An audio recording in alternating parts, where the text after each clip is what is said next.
May mga tagpong maaaring hindi angkop sa mga bata at sensitibong tagapakinig. Ang inyong mapapakinggan ay naglalaman ng tema ng kababalaghan, paranormal, karahasan, at mga kwentong maaaring makapagbigay ng matinding takot at pagkabahala. Ang ilan sa mga salaysay ay hango sa paniniwala, testimonya, at malikhaing interpretasyon para sa layunin ng libangan at pagkukwento.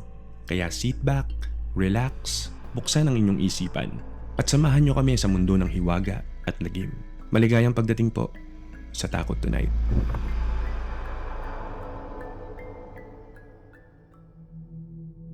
Kung may nakikinig man ito ngayon, pakiusap. Huwag mo munang patayin ang ilaw. At kung sakaling patayin na ang ilaw dyan sa inyo, buksan mo muna sandali. Mas mabuti ng maliwanag ang paligid habang pinapakinggan mo to. Hindi ko ito makakalimutan dahil ito ang una't huli kong nakaranas ng paranormal. Una't huli, pero matindi. At sana, huwag nang maulit pa. Taong 1995. Kalilipat ko lang sa isang lumang apartment sa Bulacan dahil doon ako nadestino sa trabaho. Isang lumang gusali na tila matagal nang hindi nasisilayan ng bagong pintura. Nakatayo sa isang bakanting lote na halos walang kapitbahay. Sisimulan ko ang kwento sa tunog. Mga yabag. Yung mabagal na mga yabag. Parang may naglalakad ng walang sapatos sa kahoy na sahig. Yung tunog na may konting lagkit. Parang pawis na paa sa lumang tabla. Parang sinusukat ang bawat hakbang. Maingat, mabagal, may bigat. Una ko tong narinig sa ikalimang gabi ko sa apartment. Alam kong ikalimang gabi yun dahil minarkan ko sa kalendaryo ang bawat araw simula nang lumipat ako. Hindi dahil sentimental ako, kundi dahil may kakaiba na agad sa unit ko kahit unang araw pa lang. Tahimik siya. Hindi normal na tahimik. Yung tipong kahit nasa probinsya ka at sanay ka sa huni ng kuliglig, sa tahol ng aso sa malayo, sa motor na dumaraan sa kalsada, dito, wala. Parang nilulunok ng hangin ang lahat ng tunog. At tuwing 2:00 ng madaling araw, mas lalo tong nagiging iba. Nagising ako dahil biglang tumahimik ang paligid. Mas tahimik pa sa dati. Walang kuliglig, walang hangin. Ang tanging naririnig ko lang ay yung bilog kong orasan sa kwarto. Pagtingin ko, eksaktong 2:00. At doon ko na narinig ang mga yabag. 1, 2, 3. Hindi pa palapit. Hindi rin palayo. Parang paikot-ikot lang sa labas ng kwarto ko. Parang sinusukat ang espasyo. Parang nag-iisip kung papasok, pabalik-balik, paulit-ulit. Habang nakikiramdam ako, pinilit kong hindi gumalaw. Ayokong bumangon. Tamang higa lang ako habang nakatingin sa pinto. Hindi ako humihinga ng malalim. Alam mo yung pakiramdam na parang pag umubo ka o gumalaw, may mangyayaring masama. Parang ganun yung feeling. Parang may nakamasid na naghihintay lang ng senyalis na gising ka. Parang lumalaki ang ulo ko. Umaangat ang mga buhok ko sa batok. Ramdam ko ang malamig na pawis sa likod ko kahit hindi naman mainit ang hangin. Maya-maya, may narinig akong parang kuko na kumakamot sa kahoy. Hindi malakas, pero sapat para maramdaman ko ang panginginig sa dibdib ko. Yung bawat tunog niya, parang tumataas ang temperatura sa paligid, pero malamig ang hangin. Parang yung hangin mismo ang nagiging mabigat. At bawat hininga ko, may kasamang takot. Tumigil din naman ang mga yabag pagkatapos ng ilang minuto. Kinabukasan, pagkagising ko, sinabi ko na lang sa sarili ko na panaginip lang yun. Baka stress o kaya pagod.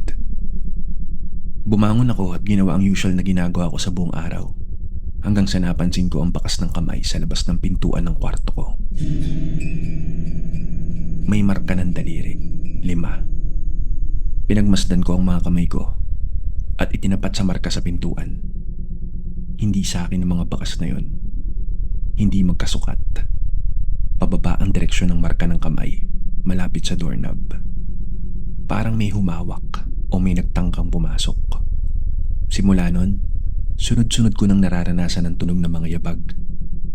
Isang beses. Talagang nagpuyat pa ako para hintayin kung may magpaparamdam pa. Hindi naman ako nabigo. Palaging 2:00. Sa mga sumunod na pangyayari, hindi na lang yabag. Minsan, may tunog na ng pag-upo sa silya sa labas ng kwarto. May dinatnan na kasi akong lumang silyang kahoy sa unit ko na may konting ugong kapag inuupuan. Yung tunog na parang dahan-dahang nagrereklamo ang kahoy sa bigat. Minsan, may mahinang paghinga.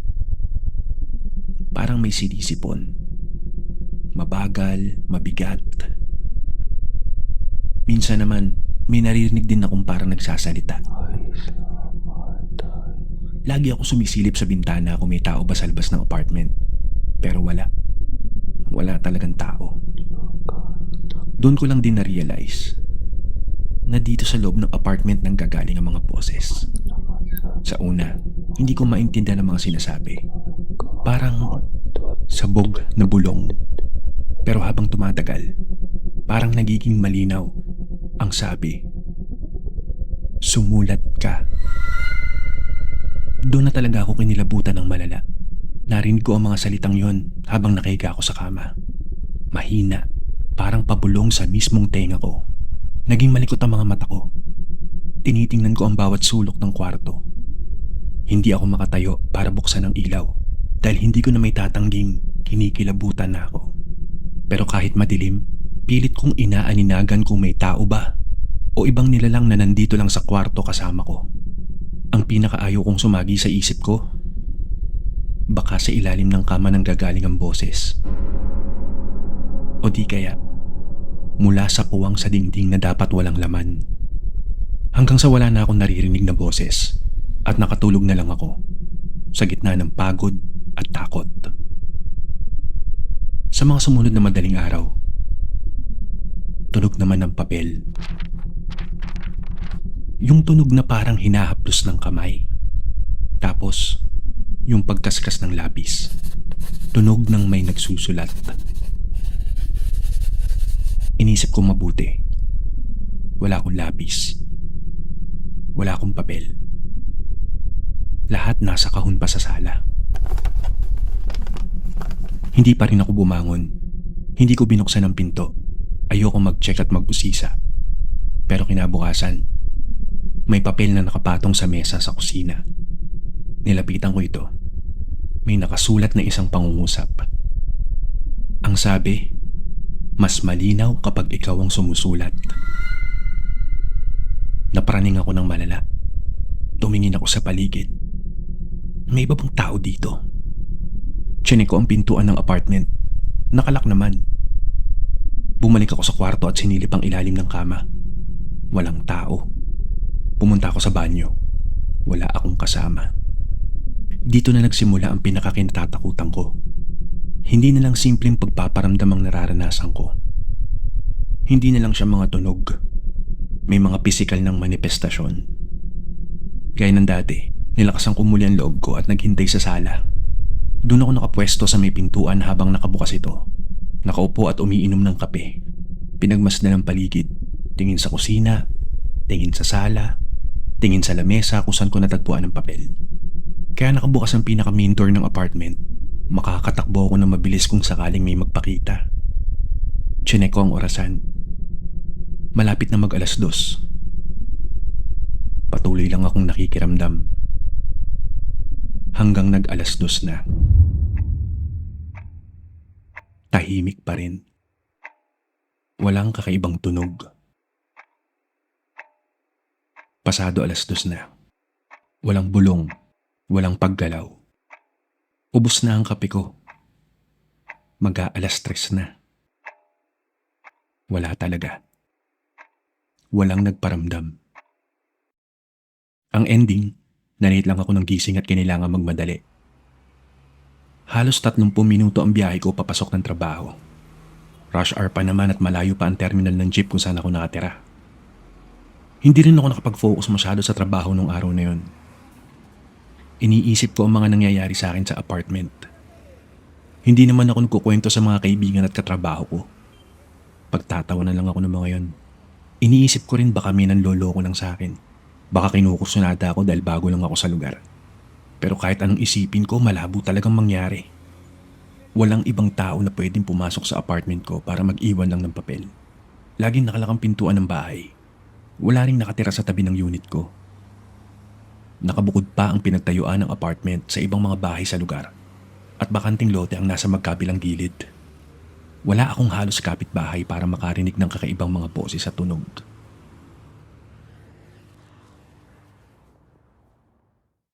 Pagka-uwi ko, napansin ko agad ang lamesa sa kusina. May nakapatong na naman na papel. Napakamot na lang ako ng ulo. Parang ini-expect ko na rin na may makikita akong kakaiba sa bahay pag uwi ko. May nakasulat na naman sa papel. Kagaya ng dati kong nabasa. Mas malinaw kapag ikaw ang sumusulat. Tinitigan ko ng mabuti hanggang sa nagmadali akong kunin ang notebook ko sa bag na may mga sulat ko at pinagkumpara ko ang mga sulat ko sa nakasulat sa papel. Doon ko na-realize, parang sulat ko. Sulat ko yun. Parehong kurba ng A, parehong bagsak ng G. Pero wala akong maalala na ginawa ko yun. All this time ba nananaginip ako? Sleepwalking kumbaga. May tama na ba ako sa utak? Ano nangyayari? Hanggang isang beses, nagising ako na nakaupo ako sa harap ng mesa sa kusina. Madilim na sa labas. Pagtingin ko sa orasan, 2:00 na. May hawak akong lapis. May papel sa harap ko. Nakasulat, malapit na. Kinabukasan, wala akong pasok. Hindi na ako nakatiis at pinuntahan ko ang landlady ng apartment na tinutuluyan ko. Unang tanong, diniretso ko na kung may multo ba sa unit ko. Ikinuwento ko ang lahat ng nangyari sa akin. Nakita ko ang pagbabago sa itsura ni Madam. Mula sa nakangiting bungad sa akin, naging seryoso ang itsura niya. Diretso niya akong sinagot. Wala talagang tumatagal sa unit ko simula nang may namatay dyan. May dating nakatira raw sa unit. Couple mula Pampanga. Pagkatapos ng halos 2 buwan, iniwan daw ang lalaki ng kinakasama niyang babae. Simula raw nun, hindi na halos makita ni Madam ang lalaking lumabas ng bahay. Maliban na lang kapag dumadaan ito para bumili ng pagkain sa karinderya malapit sa terminal. Natagpuan siyang patay sa sahig sa sala kung saan ako tumutuloy. Nadiskubre lang nila nang ihatid ang bill ng kuryente at tubig. Kinakatok daw nila, walang sumasagot. Sinilip sa bintana, doon nila nakita ang katawan ng lalaki. Walang sugat, walang senyales ng struggle. May hawak lang na papel. May sulat para sa dati niyang kinakasama. Ayon daw sa mga pulis, paghingi yun ng tawad sa kanyang girlfriend at pamamaalam. Yun din palang pangyayaring yun ang dahilan kung bakit umalis ang nangungupahan sa katabing unit. Nakakaranas din daw sila ng paranormal simula nang may namatay doon. Kaya pala mababa ang renta. Kaya pala walang advance at deposit. Hindi ko alam kung matatawa o may inis ako sa landlady ko. Pero grabe na ang perwisyong ginagawa sa akin ng kaluluwa ng dating nakatira. At kung dati hindi ako naniniwala sa paranormal, ngayon, may solid na ebidensya na ako. Buti na lang napatunayan kong hindi lang imahinasyon ang lahat ng to. Hindi ako stress at hindi rin ako laging pagod. at mas lalong hindi ako nasisiraan ng bait. Hindi pa doon natapos ang karanasan ko sa unit dahil nangyari na ang pinakakinatatakutan ko. Nagpakita na siya sa akin. Nangyari ito habang nakainom ako at nakahilata sa kama. Naalimpungatan ako dahil naiihi ako. Pagdilat ko, dahan-dahan akong bumangon dahil may kaunting hilo pa dulot ng alak. Patay ang ilaw sa kwarto. May kaunting liwanag lang na nagmumula sa ilaw ng poste sa labas ng bintana. Doon ko siya nakita. May nakatayo.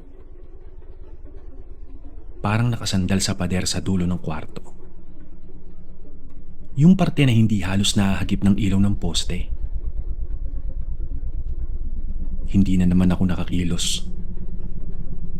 Ramdam ko na naman ang pandalamig sa batok ko. Alam kong totoo na to at hindi dulot ng kalasingan. Naramdaman kong nagtaasa ng mga balahibo ko. Hindi malinaw ang mukha niya. Pero alam mong nakatingin siya sa'yo kahit hindi mo nakikita ang mga mata. At alam mong nakangiti siya. Yung ngiti na hindi umaabot sa mata. Ilang segundo lang yun. Kumurap lang ako. Nawala na siya. Tumagal pa ako ng halos 1 linggo sa apartment. Mahirap maghanap agad ng lilipatan na mura. Pero sa pananatili ko ng ilang araw, huminto na ang mga yabag. Wala na ako naririnig na naglalakad tuwing 2:00. Wala na rin ang mga pagtunog sa pinto at sulat sa papel. Hindi dahil wala na siya, kundi dahil nandito na siya sa loob ng kwarto. Nakita ko kasi ulit siya habang nag-iimpake ako ng mga damit. Nagpakita siya ulit sa dating pwesto, sa dulo ng kwarto, malapit sa pader. Nasulyapan ko pa ulit ang mukha niya. At sa pagkakataong yun, nagkunwari na lang akong hindi ko siya nakita. Tinuloy ko ang pag-iimpake. Malinaw pa sa alaala ko ang nangyari sa akin nun. Ngayon, may pamilya na ako. May 3 anak. Hindi na nangungupahan. Sa Taguig na kami nakatira. Naikwento ko na rin sa misis ko ang mga pangyayaring yun. Mahilig din kasi sa katatakutan ng asawa ko. Siya nga pala. Yung huling kita ko sa kaluluwa ng lalaki. Hindi na siya nakangiti.